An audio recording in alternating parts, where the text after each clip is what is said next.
Happening now, heavy straight-line winds and rain caused damage in and around southern Chautauqua County, with lightning blamed for one fire in Bust-I.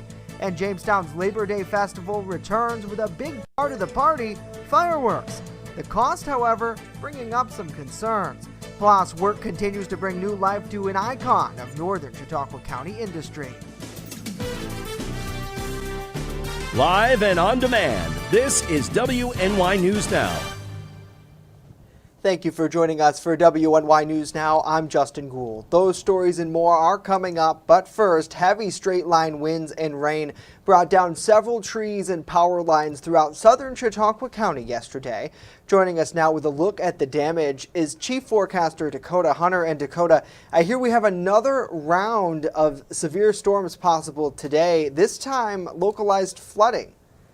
Yes, storms today could contain some heavy downpours, especially across the eastern southern tier. That does look like the better placement for some of that. But I wanted to take you through some of the damage pictures. I mean, you know, those storms yesterday, they really ramped up in a heartbeat. I mean, those storms had a lot of gusty winds associated with them, bringing down lots of trees and power lines across the region. And just again, you know, these are just a few examples of some of the damage we've seen out of these storms. A tree coming through a home here, and thanks to Thomas for sending this in. And I think this is probably the most, I don't want to say disturbing, but the most scary of them all. A tree branch snapping and coming into a home here. Andrew Stevenson, who's on staff here, captured that. And this is actually from the homeowner himself. We were able to get the picture of it. And you can see here, fortunately, the tree only came through the porch. He said that there was no damage to the interior of the house and they are okay.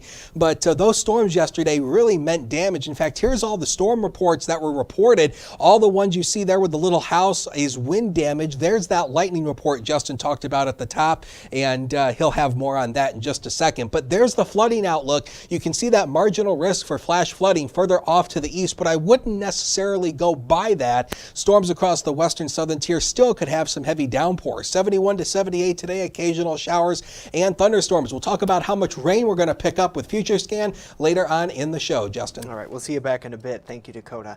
Mother Nature has been blamed for starting a garage fire in the town of Bust-I yesterday. It happened around 3 o'clock. The Bust-I Fire Department, along with mutual aid crews, responded to a garage fire on Big Tree Sugar Grove Road. Once that fire was extinguished, the Chautauqua County Sheriff Fire Investigation Team went to work to determine the cause. They say it originated in the garage's roof by a lightning strike. No injuries were reported as a result of this incident. And of course, we remind you to stay up to date with the latest local news and weather reports throughout the day. Download the WNY News Now mobile app and stay with us here on social media. Well, the Jamestown Labor Day Festival returns for the first time in 3 years this weekend. A big part of festivities is, of course, the fireworks. The cost of that, however, bringing up some concerns. Our Bronson Rasmussen live in the newsroom today with more on what community members are saying about the fireworks display. Bronson? Justin, City of Jamestown resident Doug Champ spoke out at Monday's City Council voting session about the upcoming fireworks show, asking if the high price tag is worth it. $19,500 appropriated for commercial community fireworks show. If the show runs 15 minutes, that's $1,300 a minute. Instead of using that money on a fireworks display, Champ suggests using the funds to enhance the Parks Department, buying many park benches, picnic tables, among other projects. You can create a tree and shrubbery, specimen botanical garden, for people to look and observe various species that can grow in our zone with potential use in their property. You can buy 19 full-size picnic tables at $1,000 a pop. You can buy 195 bags of groceries, $100 per bag, and give them to the soup kitchen. Champ went on to outline what he calls negative environmental impacts the fireworks create. Council President Tony Dulce, while understanding what Champ had to say, rebutted that quality of life is a crucial aspect to consider. People enjoy it. They come to expect it, especially on Labor Day. A lot of people, it's the highlight of the day for them. They go up and picnic. And again, I understand his concerns. But I just think it's one of those things where the community, it's been 3 years since they've had a chance to really celebrate. And, it's not something we do every day.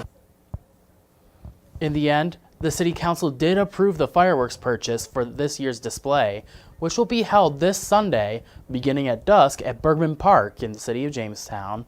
Live in the newsroom, Bronson Rasmussen, WNY News Now. A public forum to discuss Jamestown's crime increase will be held later this month. The meeting will take place on Wednesday, September 14th at Christ First United Methodist Church. That's at 663 Lakeview Avenue in the city. It starts at 6:30. The meeting is meant to give additional time for comment on any issues residents would like to bring forward, with housing and public safety concerns expected to dominate that conversation.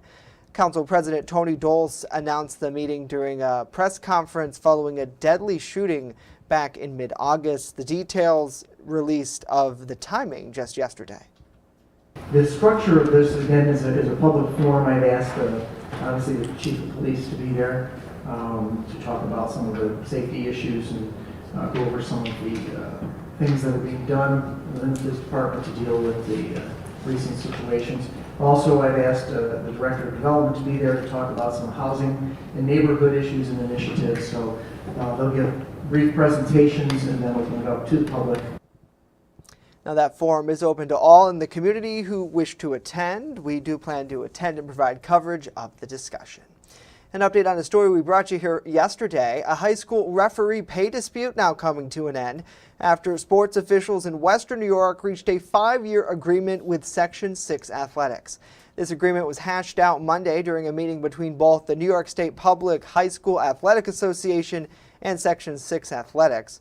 It allows officials to return to sporting events starting today as scheduled. Previously, the two groups were at odds over a pay increase. Officials sought a $4 raise in the first year of a 6-year agreement. However, were only offered a $2 raise with no opportunity to expand that figure. And work continues to bring new life to an icon of northern Chautauqua County's industry along Lake Erie. Our Jackson Hickey has more on future ideas for the former Dunkirk power plant. Years after shutting down operations, the NRG power plant in Dunkirk remains offline, overlooking the community from the Lake Erie shoreline. Not all hope is lost, though, as plans to redevelop the site are in the works. I talked with Director of Planning and Development Vince DeJoy about what the city is doing to get this project done. We're working with NRG and our consultants at Bergman on a phase 2, basically looking at what's the infrastructure here, what do they have available, and what could we put together for some type of redevelopment plan and some further exploration of some of the ideas. A study completed in early 2021 outlines the potential uses for the site, which is still owned by NRG. Options include a data center, new industrial development, or a complete demolition of the facility. The first phase 1 was basically looking at what are potential reuses, and as we delve a little further into it, we will have a better idea of what type of uses based on what's there for infrastructure. Some residents have raised concerns that the abandoned structure will be turned into a cryptocurrency mining facility, following in the footsteps of many other industrial sites across the nation. Crypto and Bitcoin mining is not something, the type of next use that we are investigating, just for many environmental reasons and the tremendous amount of power and energy that it takes to sustain one of those plants. Although progress is being made, officials say that due to the vast number of factors on the site, they don't yet have a clear timeline for the redevelopment process. We'll be lucky if it's 5 years because it's a very complicated site. Jackson Hickey, WNY News Now. Jackson, thank you. As we continue, what a U.S. Senator trying to do to help farmers across our region, and later a deep dive into this year's Erie County Fair. Stay right there. WNY News Now is back after this.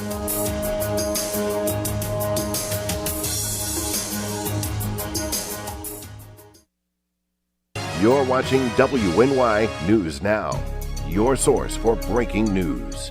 EagleZip.com is your local one-stop shop for all of your home and business computer needs. Located on Fluvan Avenue Extension, just outside of Jamestown, EagleZip.com sells and services all brands of desktops and laptops, as well as equipment for your business. All new computer sales include transferring your data from your old computer plus a 2-year warranty. Call EagleZip.com today. Stop by EagleZip.com today and let us make computers easy for you. Stay fire safe this summer. Only use grills outdoors, away from siding and deck railings. Clean grills often and remove grease or fat buildup. Make sure your gas grill lid is open before lighting. Have a 3-foot safe zone around grills and campfires. Keep kids and pets clear of the area. Dispose of coals after they cool in a metal can. Never leave grills, fire pits, and patio torches unattended. Learn more at usfa.fema.gov. Brought to you by the Chautauqua Safety Village and the Jamestown Fire Department. When severe weather breaks, one team has you covered, tracking the storms as they happen. Catch your First Defense forecast daily on WNY News Now. Looking for a fair and honest auto mechanic? Look no further than DeWyas Auto Service. Located at 140 Main Street in Randolph, our family-owned business is ready for all of your automotive needs. From general service to more complex repairs, count on DeWyas Auto to keep you on the road. We not only keep your cars running smoothly, but also looking great with our expert detailing crew. Send us a message on Facebook or call us today at 716-358-2292 to set up an appointment. DeWyas Auto Service. Fair, honest, and the best prices guaranteed. This Sunday, Collaborative Children's Solutions, in conjunction with the City of Jamestown, is hosting a fireworks show in celebration of Labor Day to help assist those who may be sensitive to noise created, whether that would be an individual, a child, or pet. We have free headphones and a calming blanket available to those within a 2-block radius of Bergman Park in Jamestown, New York. To reserve your gear ahead of this Sunday's evening display, simply email us at ccsolutions716@gmail.com. With coverage that matters, this is WNY News Now. United States Senator Kirsten Gillibrand visited Cornell University yesterday, touting the Inflation Reduction Act and how it will help farmers here in New York.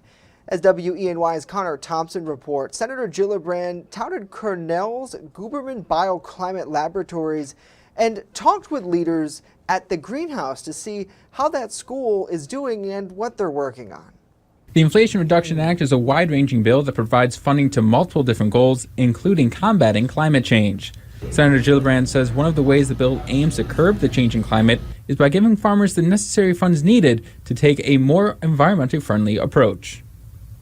With more farmers and ranchers utilizing these programs, we can further help to reduce greenhouse gas emissions, protect working farms and wetlands, improve water and air quality, decrease the need for food fertilizers, restore wildlife habitats, and create new conservation easements. Over $18.5 billion will be given to the USDA to fund these programs. The bill will also help support those farmers who are struggling. Finally, I'm especially proud that the Inflation Reduction Act includes a key provision from my own bill, the Relief for America's Small Farmers Act, to provide $5.3 billion in direct debt relief and assistance for farmers who are struggling or at risk of losing their farms. And the money's not the only thing coming into the region. Researchers here at Cornell University are also researching ways to help create crops that are more resistant to climate-related change. Reporter from Ithaca, Connor Thompson, WNY News. People are talking about whipped cream here in New York because now you have to be 21 to buy cans of the product. A new law took effect prohibiting people under 21 from purchasing cans of whipped cream. Whipped cream cans are filled with nitrous oxide, which is also known as laughing gas. If it's used improperly, it can be dangerous. Now, there are people who agree with this legislation. I remember a long time ago I see some children using that gas to get a little bit high. So I didn't know about that law, but I think I'm supportive. Others believe the law may have good intentions, but say it simply goes too far. Governor Tom Wolf is echoing calls to send direct payments of $2,000 to Pennsylvanians who qualify.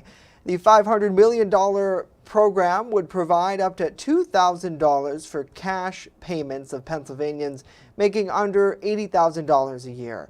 Wolf first unveiled that program back in February, which was and still is unpopular among Republican lawmakers who say Pennsylvania needs to save its money in the case of an economic downturn. When we see an economic downturn, like the IFO, the Independent Fiscal Office, is projecting, will happen over the next 2 years, we want to be prepared for those days. We can help families stay in their homes. We can help families afford to eat. Why on earth wouldn't we do it? Now, Republicans say that stimulus payments are contributing to inflation and that things like increasing energy production can help reduce costs. Democrats say Pennsylvanians, especially those making under $80,000, are being hit the hardest right now and need immediate relief. Well, the Erie County Fair has returned to the fairgrounds in nearby Wattsburg, PA. Despite challenges in planning this year's event, the Fair Board says they're ready for a successful week. Erie News Now's Kristen Allen has more. The Erie County Fair is back this week, continuing one of our region's favorite traditions. We're here, I think this is the 137th year, third oldest in PA. So we've been here a long time. We plan on being here a long time. A lot of the fair staff and organizers have been a part of the Erie County Fair organization for decades. I started when I was 18, doing gates, and then I was a director for like 9 or 10 years. We've been doing the home building for a long time. You can see much of the celebration of this fair's deep tradition here in the Home Show building, where vegetables, sweets, and special projects are the main attraction. Come down here and you see people you haven't seen all year, or sometimes, you haven't seen since high school.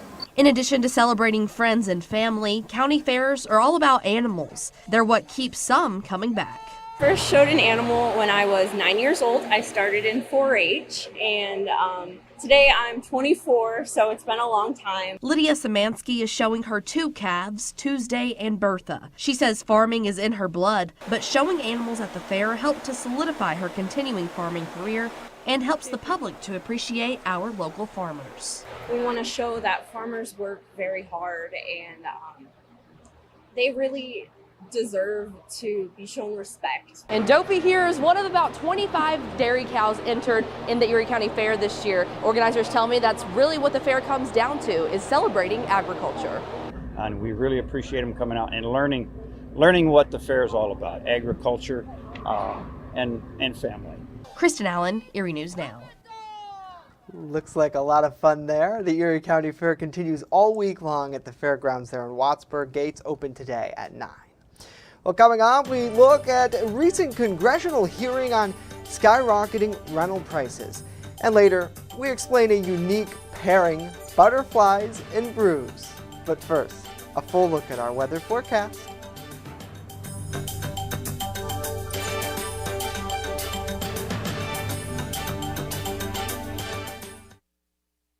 You're watching WNY News Now, where coverage comes first. Calling all teachers. Get your year started off right with an evening with Gary Brooks. Come see Gary as he shares his funniest school stories and strategies to build a positive school culture. Go to RegionalAid.com for tickets and more information. How prepared is your family if a hurricane shows up at your doorstep, or a flood, or a blizzard? You can't just turn away a natural disaster. That's why it's important to go to ready.gov/plan now. It has the tools and tips you need to make an emergency plan with your family. So if disaster comes knocking, let's go. You'll be ready to help keep your family safe. It's just a pizza. Yes. Make a plan today. You're watching WNY News Now, your source for breaking news. I'm a survivor. I'm a survivor. I'm a survivor. Testicular cancer is the leading form of cancer in men aged 15 to 35. 1 in 250 men will be diagnosed with testicular cancer. But 98% will survive if detected early. As a survivor, I believe early detection is the key. Learn how to do a testicular self-exam and other important facts about testicular cancer at oneball4tc.com. Fast, accurate, and every day. First Defense weather. Welcome back, everybody. Wanted to give you a look at the high temperature yesterday. It was 85. We forecasted 86. So definitely before those storms came in, 66 is where we started the day. 95 and 30 are the records for today. Now, rainfall through the month. Officially, we picked up over half an inch worth of rain yesterday. So that brings our rainfall total for the month at just a little over 3 inches. We're still running below average for not only the month, but also the summer season, 3.64. And yeah, we're not going to make up that 3.64 inch deficit over today and then tomorrow before we start meteorological falls. So we are going to start fall in a bit of a rainfall deficit. Chance of rain today is really just up and away. We've got a 90 to a 100% chance of rain today, which means you are going to see something through the day today. There's a high likelihood you are going to see some rain showers. We have some rain downtown right now, 68 as of noon hour at the Jamestown Airport. The temperature has fallen a couple degrees because of the rain. A southwest wind at 9, but the dew point still up at 67. Of course, with all that moisture in the air, it obviously creates humid air. So First Defense Doppler radar showing you those showers moving on through. No lightning being detected, so these are mostly just showers, but would not be a bit surprised if we do see a rumble or thunder or a rumble of thunder or two within some of this as this continues moving on to the northeast. It's all sparked ahead of this front and this boundary that's moving on through, but notice the clearing behind the boundary and the front. That's going to come our way tomorrow, but it's going to be in the afternoon hours tomorrow. That front's going to move through. So notice the showers and thunderstorms popping up here. And again, this is what we had mentioned earlier. There is a chance these storms could contain some heavy downpours. You can notice it here. I wouldn't focus too much on the exact placement, but just understand where you do see showers and thunderstorms today, they could contain some heavy downpours. Those are going to continue through the evening and especially early tomorrow morning. Those showers clear out mainly for the afternoon hours. We're not going to rule out the chance of an isolated shower in the afternoon. You can see here around 6 o'clock popping up an isolated shower later in the afternoon, but much of the afternoon will be dry. And then by the time we head into Thursday, notice the wind direction shifting now more to the north and northwest. That'll bring in cooler air for Thursday to start September and meteorological fall as well. So rainfall totals, again, same thing that we talked about. Don't focus on the exact placement, but you could see upwards of a half an inch to an inch, maybe upwards of 1.5 inches, depending on where those heavier downpours are. So don't focus on the exact placement. Just understand there is a chance for heavy downpours. So if you live in an area that is prone to flooding, just be aware of that through the afternoon hours. We could see some localized flooding through some of that. So 74 tomorrow, and again, mainly with those rain showers coming up, mainly in the morning. A taste of fall, 70 here in the city. The sun returns Friday and Saturday. We'll mix in a few clouds with those with the sun on Sunday. Labor Day looking nice, upper 70s with some sunshine. All right, Dakota, thank you. Around the nation now, San Diego State University's football program holding their first press conference since rape allegations against 3 former players came to light. The team coach and athletic director read statements, but didn't answer questions directly related to the investigation. The allegations stem from an off-campus party in October 2021. That's where the players, including former Bills punter Matt Aranza, are accused of raping an underage girl. Now again, although they only answered football-related questions, the coach did say that the actions in those allegations are intolerable. Gun violence and public safety are in the limelight today. The White House saying that President Biden will address those issues during a visit to PA. The trip comes during a week of high-profile crime news. President Biden's Safer American plan includes an assault weapons ban. He's pushing it after a string of high-profile crime this week. Atlanta officials saying now 26 alleged gang members have been arrested in a raid there. They're charged with crimes targeting wealthy people, including some pro athletes and celebrities. And when the first of the month comes around, that usually means rent's due. And according to analysts, rental prices have skyrocketed since last year, impacting people across the country and right here at home. Our Washington, D.C. correspondent Rachel Knapp with some recent congressional hearings on the subject. Nationwide, median asking rent increased by 17% in a single year, but some cities saw rent increases double that. Analysts and congressional members can agree on one thing. The price of renting or owning a home or apartment has gone up in recent months, forcing many to put more than a third or half or even more of their income only on home costs. This is the inflation crisis on steroids. When the price of gas goes up, we can adjust carpooling to work. When the price of food goes up, we can adjust eating out less. But when the cost of housing shoots up, what can families do? They often are already living in the cheapest apartments available. According to Rent.com, the average rental price for a 3-bedroom in Erie has gone up $100 more compared to August last year. And according to Zumper, 1-bedroom rental prices have drastically fluctuated in Elmira after the pandemic hit.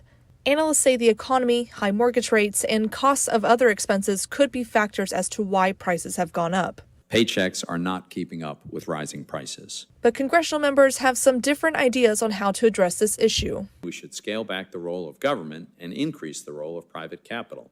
We should avoid the temptation to adopt new so-called tenant protections or permanent rental assistance that will have negative unintended consequences, including increasing housing costs. We have to expand the supply of safe, affordable housing across the country for renters and homeowners at all income levels. We have to maintain the affordable housing we currently have so we don't fall even further behind on our housing supply. And we have to help renters find and remain in homes they can afford with financial assistance, including emergency assistance. At the Capitol, Rachel Knapp reporting. Rachel, thank you. Next, an inside look at a unique educational program pairing butterflies and brews. You're watching WNY News Now, your source for breaking news. I'm a survivor. I'm a survivor. I'm a survivor. Testicular cancer is the leading form of cancer in men aged 15 to 35. 1 in 250 men will be diagnosed with testicular cancer. But 98% will survive if detected early. As a survivor, I believe early detection is the key. Learn how to do a testicular self-exam and other important facts about testicular cancer at oneball4tc.com. Hey ladies, are you looking for a fun night out on the town this fall? We have the event for you. Join Collaborative Children's Solutions as we celebrate the women of our community during a special Ladies Red Carpet Gala. Grab your friends and fanciest clothes for a night of dancing at the Northwest Arena in Jamestown, New York. There will be dessert and a cash bar.